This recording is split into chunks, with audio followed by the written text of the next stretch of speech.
Hi అండి, welcome to Shresh kitchen. నేను మీ సునీత. ఈరోజు రెసిపీలో సగ్గుబియ్యంతో ఈజీగా చేసుకునే బ్రేక్ఫాస్ట్ రెసిపీని చూపిస్తున్నాను. ఈ రెసిపీ చేయటం కోసం ఒక కప్పు సగ్గుబియ్యాన్ని 2-3 గంటల పాటు నానబెట్టి తీసుకోండి. ఇక్కడ నానబెట్టిన తర్వాత చూపిస్తున్నాను. ఒక కప్పు సగ్గుబియ్యానికి 1.5 కప్పు నీళ్లు పోసి 2-3 గంటలు నానబెట్టుకుంటే బాగా నానిపోతాయి. ఇలా బాగా నానితే మనం పోసిన నీళ్ళన్నీ పీల్చేసుకుంటాయండి. ఒక గిన్నెను తీసుకుని సగ్గుబియ్యం కొలుచుకున్న కప్పుతోనే 2-3 కప్పుల దోసపిండిని వేసుకోండి. ఇంతే దోసపిండి వేసుకోవాలని ఏమీ లేదు. కొలత కోసం అయితే కనుక 1కి 2 కప్పుల చొప్పున వేసుకోండి. నానబెట్టుకున్న సగ్గుబియ్యము, చిన్న ఉల్లిపాయ తరుగు, 2 పచ్చిమిర్చీల ముక్కలు, కొద్దిగా కరివేపాకు ముక్కలు, చిన్న క్యారెట్ తరుగు, సన్నగా తరిగిన కొత్తిమీర కొద్దిగా, 1 స్పూన్ అల్లం ముక్కలు, 1 స్పూన్ జీలకర్ర, రుచికి సరిపడా ఉప్పు. ఆల్రెడీ దోసపిండిలో ఉప్పు ఉంటుంది కనుక చూసి వేసుకోండి. ఇంట్లో ఎప్పుడు దోసపిండి ఉంటుంది కదండి, దాంతో ఇలా సగ్గుబియ్యం వేసి ఊతప్పాలు చేసుకుంటే ఒంటికి బాగా చలువ చేస్తుంది. సమ్మర్లో సగ్గుబియ్యాన్ని ఎక్కువ తీసుకోవడం చాలా మంచిదండి.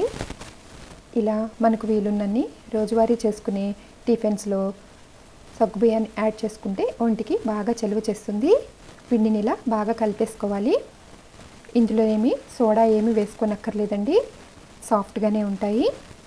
ఇప్పుడు స్టవ్ ఆన్ చేసి ప్యాన్ పెట్టుకుని కొంచెం ఆయిల్ని స్ప్రెడ్ చేసి కాస్త పిండిని వేసుకోవాలి. కొంచెం మందంగా పిండిని వేసుకుని గరిటతో ఇలా స్ప్రెడ్ చేసేసుకుని పైన కూడా కొద్దిగా ఆయిల్ని వేసుకుని మూత పెట్టి మగ్గనివ్వండి.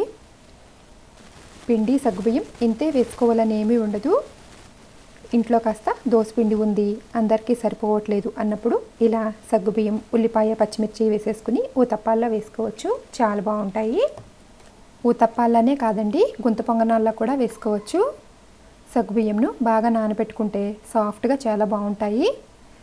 ఒకవైపు వేగిన తర్వాత రెండో వైపుకు టర్న్ చేసుకోవాలి. ఇటువైపు కాల్చుకునేటప్పుడు మూత పెట్టక్కర్లేదండి.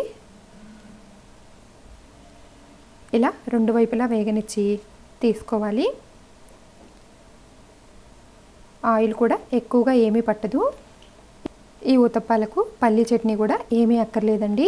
ఇంట్లో ఉండే నిల్వ పచ్చళ్ళు, కారం పొళ్ళుతో చాలా బాగుంటాయి.